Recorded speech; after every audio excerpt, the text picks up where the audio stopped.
Les gars, j'en ai envoyé des débriefs ici, hein. J'en ai envoyé des débriefs, mais celui-là, qu'est-ce qu'il est dur, qu'est-ce qu'il est dur. Il est vraiment dur. Le football, il est cruel, il est très très cruel Mm. et parfois même il est injuste. Et ce soir, on en a eu la démonstration. Je suis terrifié pour toi, Femi. Franchement, je suis abasourdi pour toi, hein. Vraiment, Je suis... Viens. Non, Non. non, c'est dur. C'est pas facile de Non, supporter le Paris Non, Saint-Germain. c'est dur, c'est dur. pas Vraiment, facile. c'est dur. Et sur ce match-là, bon, on aura l'occasion d'en parler durant le débrief, mais voilà, on va dire que c'est l'histoire qui se répète, etc. On est puni comme face à l'Atlético, voilà.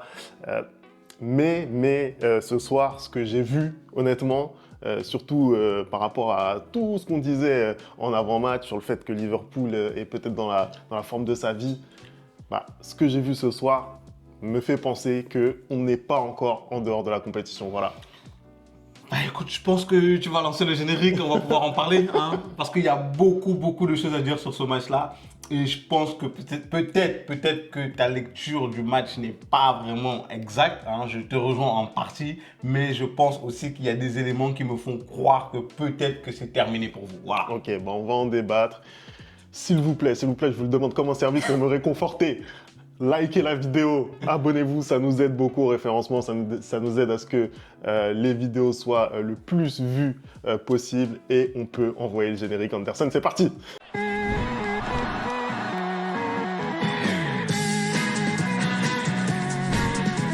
On commence le débrief Anderson. Match incroyable. C'est pas du tout le match auquel on pouvait s'attendre Anderson en termes de physionomie. Bah écoute, j'ai été déçu. Je vais pas te mentir, j'ai été déçu parce que j'attendais ce match depuis les tirages. Je pensais voir un choc de tous les moments, un choc de tous les instants et patatras, hein. J'ai vu une équipe sur le terrain qui essayait de gagner le match et une équipe qui ne voulait pas du tout gagner le match, qui ne voulait même pas essayer de gagner ce match et malgré tout, bah, qui finit par remporter ce match. La prestation des Parisiens ce soir, elle est sensationnelle, féminin, hein. Je pense que en face, si tu n'as pas un Alisson des grands soirs, un Alisson Thibaut Courtois Prime 2022, bah, je pense que ce soir, tu le gagnes ce match aisément, facilement. Parce que tout ce que Paris a fait ce soir, bah, c'est ce qu'il fallait faire pour gagner le match, hein. Ils ont réussi à éliminer le principal danger adverse, même si je pense qu'en effet, la stratégie qui a été mise par Arne Slot le limitait un peu, Mohamed Salah. Mais malgré tout, Paris a fait son match. Paris a fait son match et pendant 85 minutes, tu fais tout bien, hein, et tu viens te faire punir par des remplacements. Voilà, et ça fait très mal parce que le match que j'ai vu du Paris Saint-Germain ce soir, bah, c'est cruel. J'ai eu l'impression de revoir le Paris Saint-Germain que j'avais vu au début de la saison, qui avait des occasions, qui avait des situations, mais qui pêchait dans la finition. Et c'est très cruel le football de temps à autre, mais ça reste le football. Voilà. Bah, d'une part, déjà, comme je le disais en intro, hein, sur la comparaison avec ce qu'on a pu connaître en début de saison, etc., je trouve que c'est largement différent. Je trouve que les gestes, pour la plupart, ont été bons face au cage. Peut-être sur le face-à-face de Dembélé, je pense que la conduite de balle ne lui permet pas de pouvoir être mieux positionné pour battre Alisson. Et Alisson a le temps de sortir comme un gardien de hand. Mais pour le reste, je pense qu'on est quasiment sur un perfect. Il y a Joao Neves aussi, je l'oublie. C'est la première occasion du match où ça doit même terminer. Il y a Barcola aussi, après l'occasion de Dembélé, justement. Moi, je trouve que sur les deux frappes qu'il fait, la deuxième notamment, il doit mieux faire, hein. Je suis désolé. Ouais, après, en tout cas, les premières sur cette occasion-là, les premières frappes sont bonnes. C'est vrai que la dernière de Barco, pied faible, elle doit finir au fond malgré tout. Mais j'ai pas cette sensation déjà d'une part de rater, de tapine impossible à manquer. Et d'autre part aussi, je trouve que là, on a été beaucoup plus présent dans la surface, on a été beaucoup plus dangereux et la menace a été beaucoup plus lente et régulière en fait sur le but d'Alisson. C'est pour ça que voilà, j'ai pas du tout le même sentiment que face au match notamment contre l'Atlético où je trouve que voilà, ça manquait beaucoup plus de situations et aussi j'ai trouvé ce soir-là que l'Atlético était beaucoup plus sorti que le Liverpool qu'on a vu ce soir. Et Luis Enrique, justement, il avait décidé au niveau de la compo, on était sur un entre-deux, je crois, on n'avait pas tapé sur la compo exacte, mais au final, il a fait le choix de titulariser. Personnellement, j'ai eu raison en attaque. Personnellement, moi, j'ai eu raison en Ah, attaque. t'as pas eu raison, hein. T'as dit que Barcola était dehors. T'as dit que Ah oui, c'est vrai, c'est vrai. T'as dit Non, que pardon. Barcola était Désolé, dehors. je m'excuse, c'est vrai, c'est vrai. C'est vrai, s'il te plaît, ouais. C'est vrai. Donc, non, effectivement, Barcola, Dembélé et Gvara, pour le coup, c'est moi qui ai eu raison en Oui, attaque. c'est vrai. Donc, on En fait, je me disais alignés. qu'un de nous deux avait eu raison, mais je savais plus lequel. Et comme c'est souvent moi qui ai raison, voilà, je me suis emporté. Donc, les trois stars ont été alignés devant et au milieu de terrain, il a fait confiance à Fabien Ruiz. On se disait que Désiré Doué, allait commencer, que ça allait être compliqué pour Luis Enrique de le mettre sur le côté. Et pourtant, c'est ce qui a été fait, sûrement pour pouvoir en profiter en sortie de banc. Et le choix a été payant parce que je pense que sur la première période, Gvara, c'est clairement le meilleur offensif. Hein.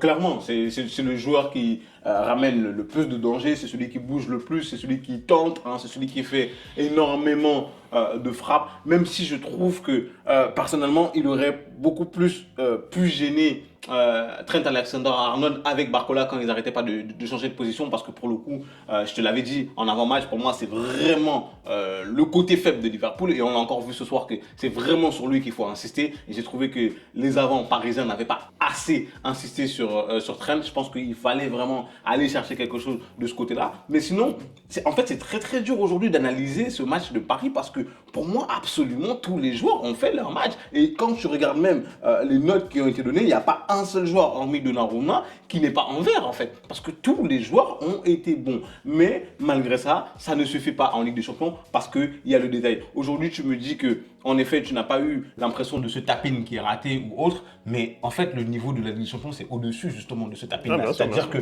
un moment donné, quand il y a la Ligue des Champions qui arrive, quand il y a cette musique que tu entends, bah tu dois te surpasser et tu dois mettre des buts qu'on n'attend pas forcément. Un peu comme on a vu hier soir en fait, un Julian Alvarez ou un Brahim Diaz qui te sort des buts de nulle part. C'est ça qu'on doit attendre d'une soirée de Ligue des Champions et pas forcément des tapines ratées. Je suis désolé, moi il y a énormément d'avant-centres parisiens ce soir. Dembélé, moi sur la frappe je suis moins clément que toi. Je trouve que avec ce qu'il fait ces derniers temps, il aurait dû mettre ce but là. Il en a mis des bien plus compliqués ces derniers temps.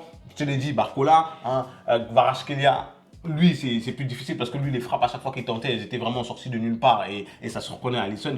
Pour le coup, c'est Alisson qui faisait des véritables arrêts. Mais moi, je trouve que offensivement, tu aurais gagné à être plus clinique. Justement, c'est ce que je te disais avant, Femi, quand on débriefait un peu les matchs du Paris Saint-Germain. Ça peut suffire en Ligue 1 de ne pas être tout le temps clinique. Mais en Ligue des Champions, tu dois être chirurgical. C'est-à-dire que, comme l'a dit Thierry Henry, une demi-occasion, but. Pas d'occasion, but. 2 occasions, but. C'est ce que Liverpool t'a fait en fait. Vous avez tiré 27 fois ce soir. Je crois qu'il y a 10 tirs cadrés ou 12 tirs cadrés, je sais pas. Eux, de leur côté, ils ont tiré 2 fois, un tir cadré, un but. C'est de l'efficacité pure et dure. En fait. Ça s'appelle la Ligue des Champions. Je pense que tu l'as totalement résumé. Hein. Et à un moment donné, il faut arrêter de se cacher derrière les XG et les occasions. C'est ça. À un moment donné, il faut gagner les matchs. Et c'est vrai que c'est une récurrence. En plus, c'est vrai que depuis que Luis Enrique il est sur le banc du PSG, on a vraiment un mal chronique à s'imposer au Parc des Princes. C'est une folie en Ligue des Champions. C'est très compliqué. D'ailleurs, ça aussi, ça me donne de l'espoir paradoxalement pour le match retour. Tu as évoqué justement la seule occasion, quasiment le seul tir cadré, en tout cas de Liverpool, qui termine au fond. On se rend compte que Donnarumma n'a pas la main suffisamment ferme. Comment toi, tu juges sa responsabilité, sa part de responsabilité sur le but? Elle est énorme. Je suis désolé, Femi, on en a parlé ici en avant-match. Tu disais que tu attendais Donnarumma. Justement, quand ton équipe, comme ça, fait ce genre de match et que toi, tu n'as pratiquement rien à faire du match, sur la seule occasion où on attend de toi, justement, que tu fasses un exploit, ça rentre. C'est pas normal.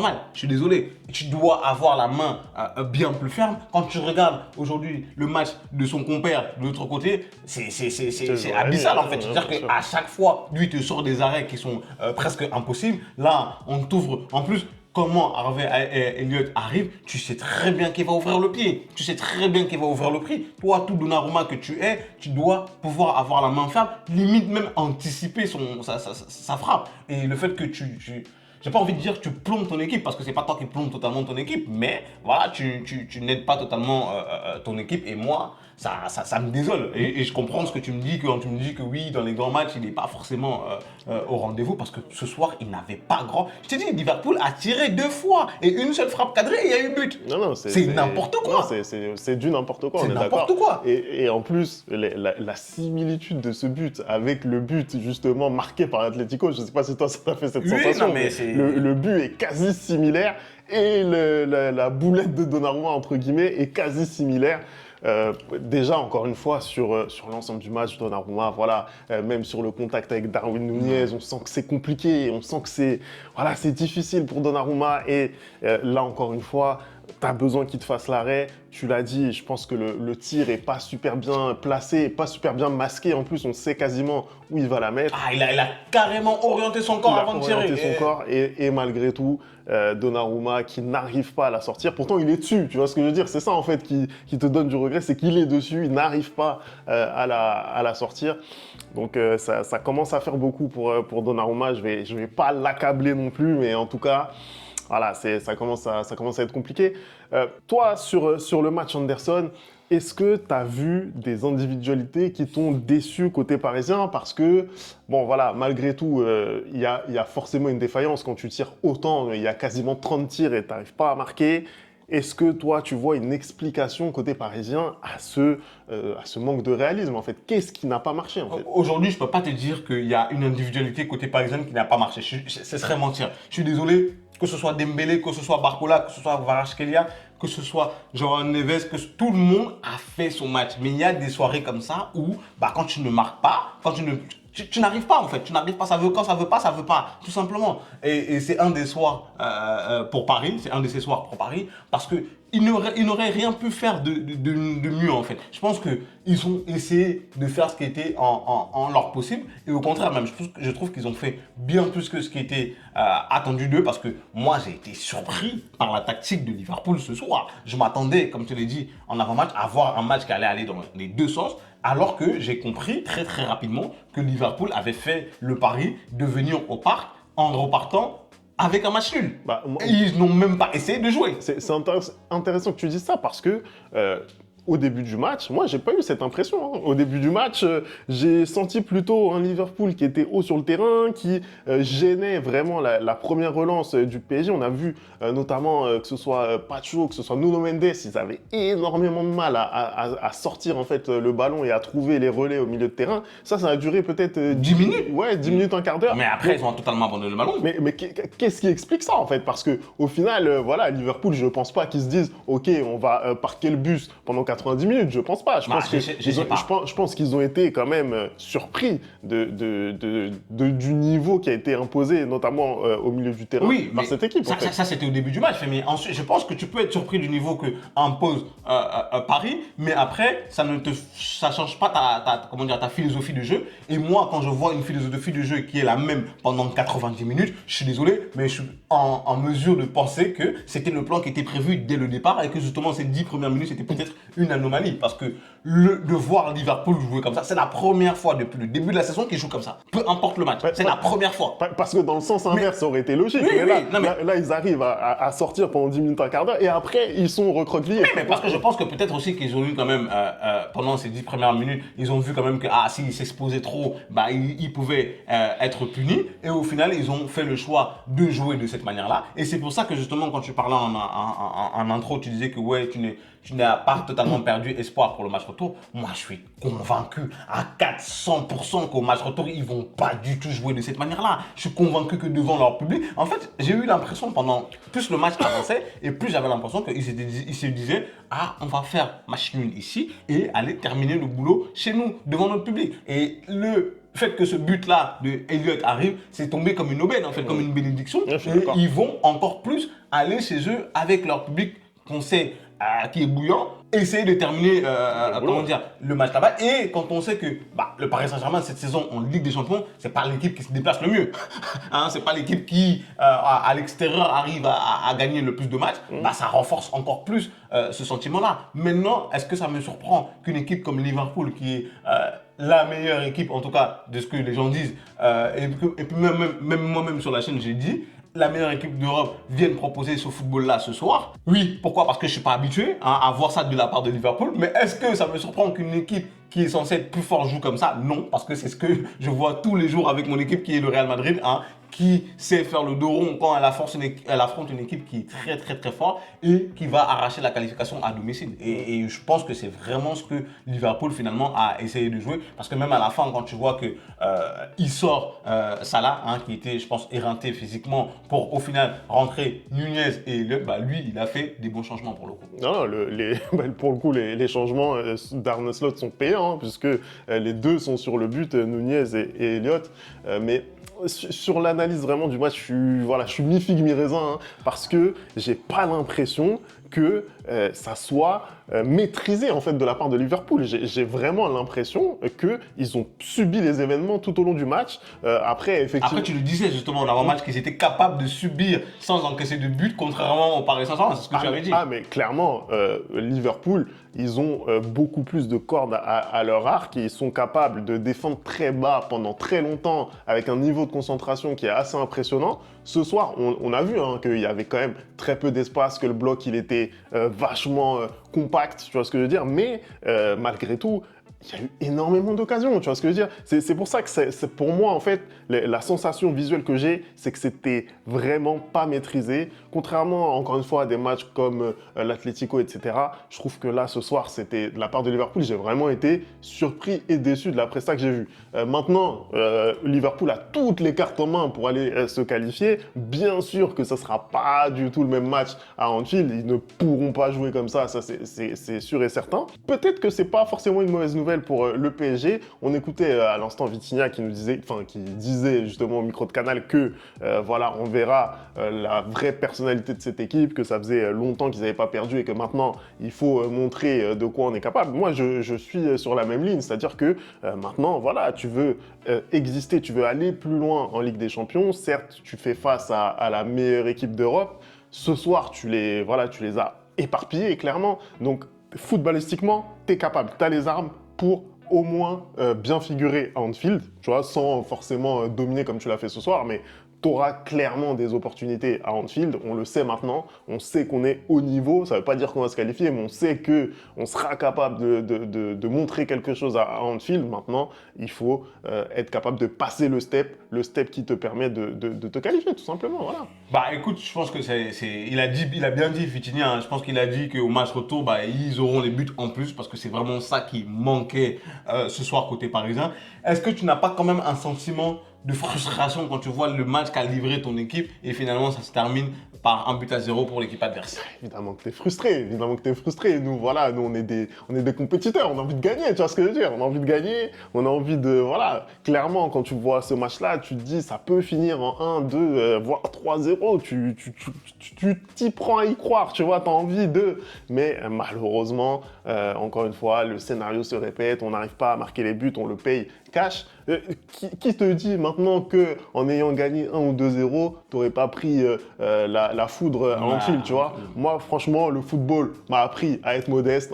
Surtout toi. Surtout moi. Voilà, le football m'a vraiment rendu humble. Donc, clairement, aujourd'hui, on est sur une défaite, mais on est à la mi-temps du match. Moi, c'est ce que je me dis. On est à la mi-temps du match. On va aller à Anfield. Je suis certain qu'en plus, les supporters parisiens vont faire énormément de bruit, comme ça avait déjà été le cas la dernière fois qu'on est allé là-bas. Je pense que voilà, ça sera un match qui sera compliqué pour Liverpool à mon avis. Après, advienne que pourra, que le meilleur gagne. Voilà. Bah écoute, je pense qu'on a tout dit. Est-ce que tu as des choses à rajouter? Moi, franchement, j'ai pas de choses à rajouter. Je suis assez satisfait de ce que j'ai vu. Comme tu as dit, tous les joueurs ont été plutôt bons. Même Nuno Mendes, sur qui on pouvait avoir des doutes parce qu'il était sur le côté de Mo Salah. Il a totalement annihilé Mo Salah ce soir. Je suis désolé quand ça me parle, ça me fait des débats pour me dire que Mo Salah est le meilleur joueur africain de toute l'histoire. Mais merci beaucoup. Je suis désolé, Samuel, il a des beaux jours devant lui. Voilà, je vous le dis, moi je vous le dis. Non, mais c'est clair qu'il l'a totalement annihilé. En plus, Nuno Mendes, on sait que défensivement, c'est compliqué pour lui, même si sur le but, justement, ça vient de son côté et peut-être qu'il est un petit peu en retard là-dessus. Mais il est en retard, il est pas un petit peu, il est en retard, mais il y a aussi Marquinhos pour moi dans le duel aérien face à Nunez qui est un peu tendre. C'est ça, mais en tout cas, voilà, la presta globale de Nuno Mendes vraiment m'a beaucoup plu. Il a été vraiment au four et au moulin, donc bravo à lui. Je ne l'attendais pas forcément à ce niveau. Voilà, sinon pour le reste, je pense que tous les joueurs ont été au niveau, même Fabien Ruiz sur lequel j'avais un petit doute aussi. Pour moi, il a été au niveau. Tout le monde a été au niveau. Ousmane Dembélé, juste sur le fait peut-être de forcer un petit peu trop sur les frappes, etc. On a revu un petit peu ce qu'on voit de moins bien côté Ousmane, mais sinon, il a fait un très bon match et il a fait quelques gestes de très grande classe, vraiment. Donc voilà, on peut même pas dire que c'est un mauvais match de sa part. Franchement, ça a été un bon match du PSG. Malheureusement, un bon match, ça ne suffit pas en Ligue des Champions. La Ligue des Champions, ça ne suffit pas. La Ligue des Champions, le théâtre des grands, en fait. Voilà, il faut tuer les matchs, les gars. Tuer les matchs. On vous le dit tout le temps. C'est le football. Voilà, la Ligue des Champions, c'est comme ça. Rendez-vous dans 6 jours à Anfield pour ce match retour que moi, pour le coup, j'attends avec encore plus d'impatience parce que là, je pense qu'on va avoir droit au match que tout le monde attend, pour le coup. En tout cas, j'espère, parce que pour le coup, je suis déçu. C'est-à-dire que j'ai limite pris plus de plaisir hier, finalement, qu'aujourd'hui. C'est extraordinaire comment... Non, Liverpool a vraiment refusé de jouer et ça m'a très, très, très déçu. Et malgré tout, ils arrivent à s'imposer. Comme quoi, le football peut être cruel, vraiment. Allez, merci d'avoir regardé cette vidéo. On n'oublie pas les bonnes habitudes, @thereplayfoot. Vous nous dites en commentaire ce que vous avez pensé de la prestation parisienne. Et on se retrouve très très vite pour une nouvelle vidéo. Ciao!